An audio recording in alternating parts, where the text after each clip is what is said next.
La brújula de la sierra. Vanessa Núñez, Onda Cero. El otro día nos prometiste que nos hablarías de cómo encararon la muerte los amigos de la generación del 27. Sí, efectivamente, Vanessa, mira, lo prometido es deuda. De la muerte de Sánchez Mejías y de Fernando Villalón ya hemos hablado en anteriores papeles. Pero mira, vamos a hablar hoy de Lorca, Buñuel, Dalí, Pepín. Los cuatro pertenecían a familias adineradas y de raíces cristianas. Y esto no solo se percibe en su obra artística, sino también en sus juegos surrealistas de la época de la Residencia. Ahí están todas sus fotos disfrazados de curas, sus visitas al Pilar de Zaragoza a escuchar coro, sus ineludibles citas ante la tumba del cardenal Tavera, al monasterio de Silos, etcétera, etcétera. Entonces, por lo que cuentas, a la hora de la muerte, ninguno permaneció insensible ante la religión. Pues ninguno. Mira, la primera muerte y la más traumática, desde luego, fue la de Federico García Lorca. Mucho se ha especulado con lo que pudo pasar en esos últimos momentos de Federico ante sus verdugos, pero sí sabemos que fue un hombre creyente. El enorme poeta granadino Paco Vaquero, que es lorquiano, no se puede ser más lorquiano, y además lo sabe todo de Federico, me dijo que esta religiosidad le venía de su madre y que de pequeño montaba un altarcico y jugaba a decir misa ante sus amigos. Este juego resultaba cuanto menos curioso, ¿no? Pues sí, pero no creas que era un juego muy extraño para la época, ¿eh? Mi padre tenía de niño un juego de decir misa, era alemán, había de todo para altar, candelabros, copón, patena, hisopos,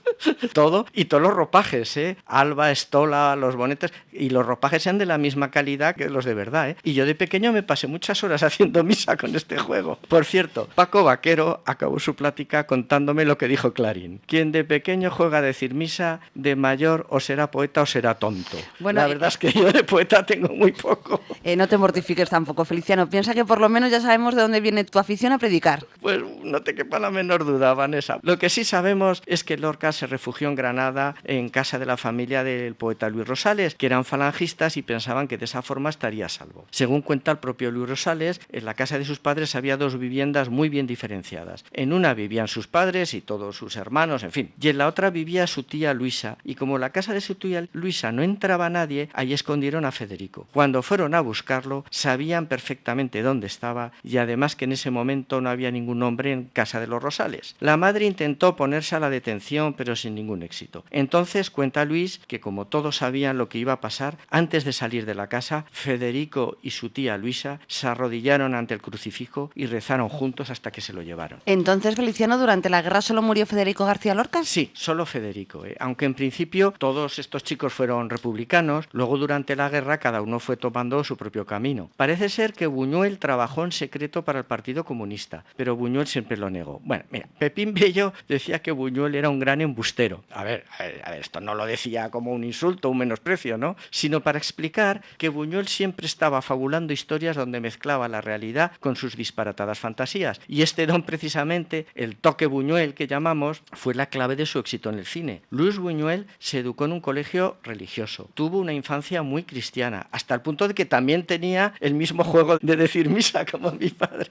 Y en el granero de su casa les hacía misas a sus hermanas. Pues entonces sí que era popular ese juego. Bueno, era muy popular, pero claro, entre los niños ricos, ¿no? Porque eran juguetes, estos juguetes eran carísimos. Luego ya durante la adolescencia, las lecturas de Darwin, de Marx, de Rousseau, le fueron alejando de la fe. Pero nunca perdió de vista la religión como parte importante de su cultura y de su forma de ser. Y eso se refleja claramente en su famosa frase: soy ateo gracias a Dios. Toda su obra cinematográfica está impregnada por la presencia de la religión y la constante conciencia de la muerte. Su cine muestra un catolicismo cotidiano, de curas y monjas, tratado con humor negro y con mucha inteligencia, y en el fondo con respeto. Pero ese humor religioso fue muy provocador para sus tiempos. Y tan provocador, con Viridiana casi le cuesta la excomunión. En México tuvo de amigo a un dominico, el padre Julián. A don Julián Fernández, a ver, también había que echarle de comer aparte, Era arquitecto, pintor, grabador. Llegó a rodar 2 películas que por su rareza subyugaron a Buñuel. Buñuel en México salía muy poco. Exigía que sus amigos le fueran a visitar a casa. Julián Alejandro lo iba a ver prácticamente todos los días y lo ponía al corriente de lo que pasaba en el mundo. El padre Julián también era de visita asidua. Hablaban de religión y de la existencia de Dios. El padre Julián le llegó a decir: don Luis, antes de conocerlo había veces que sentía vacilar mi fe, pero desde que hablamos se ha reafirmado. Y Buñuel le respondió: pues yo puedo decir otro tanto de mi incredulidad. Cuando los problemas de salud de Buñuel se agravaron, dijo: la idea de la muerte me ha sido familiar durante mucho tiempo. Mi vida diaria se resume en una misma rutina. Espero, pienso y recuerdo, constantemente mirando al reloj. Buñuel Buñuel miraba el reloj esperando que se hicieran las 5, que era cuando llegaba don Julián. El fraile entraba, se sentaba en el otro sillón que estaba ahí en el salón y se pasaban toda la visita callados, sin decir ni una sola palabra ninguno de los dos. Todo un elogio a la amistad silenciosa. Cuando ya lo llevaron al hospital, don Julián lo fue a visitar y se lo encontró atado a la cama. Estaba semi-inconsciente, muy inquieto y con alucinaciones. Pero Buñuel lo reconoció en el acto y le dijo: mire cómo estoy, aquí igual que Cristo crucificado, pero Cristo por ser humano y yo por el surrealismo. ¿Y don Julián intentó convertir a Buñuel en su agonía? En absoluto. Mira, dejó escrito: yo nunca traté de convertir a don Luis, era imposible. Yo no tengo inteligencia para convertir a un hombre de ese nivel. Pero el gran embustero de Buñuel, como lo llamaba Pepín, también fabuló sobre su muerte y contaba: reúno alrededor de mi lecho de muerte a mis amigos, ateos confirmados como yo. Entonces llega un sacerdote y para su horror me confieso con él, pido la absolución de mis pecados y recibo la extremaunción, después de lo cual me doy la vuelta y expiro. Total, surrealista hasta el final. Pues sí, pero con Dalí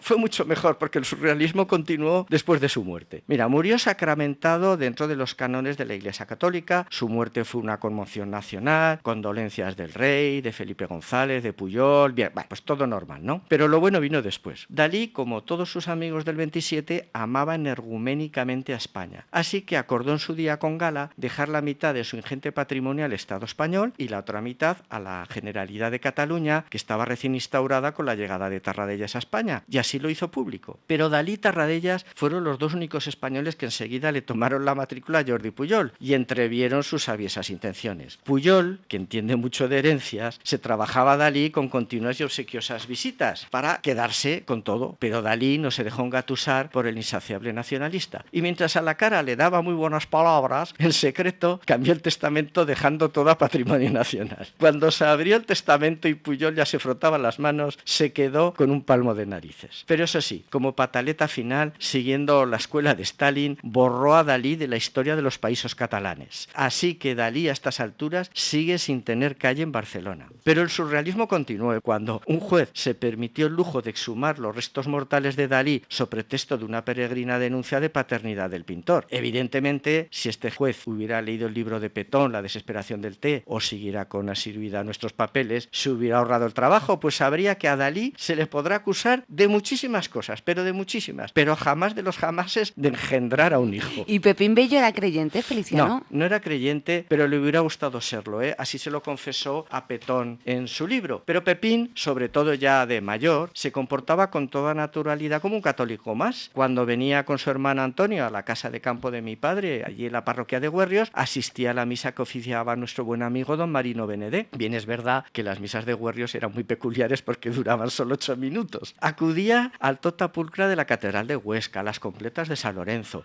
y aquí en el Escorial acompañaba a su sobrina Tota Ruiz Tarazona a misa, a los oficios. Le gustaba mucho el ceremonial del monasterio y sobre todo la escolanía. Pero él nunca tuvo fe. Me extrañó que en el entierro se le rezara un responso. Y claro, le pregunté: Tota, pero bueno, ¿y esto del responso? Y dice: pues mira, Pepín me ha dejado encima de la mesa de su despacho la escritura de la tumba, su esquela redactada de puño y letra y su voluntad de que se le rezara un responso. Pues nada, allí alrededor de la tumba de Pepín estuvimos con Petón, con Gibson, con sus sobrinos Tota, Tebe y María José La Sierra, ratos y ratos charlando sin ninguna gana de marchar. Esa fue nuestra última tertulia con Pepín Bello.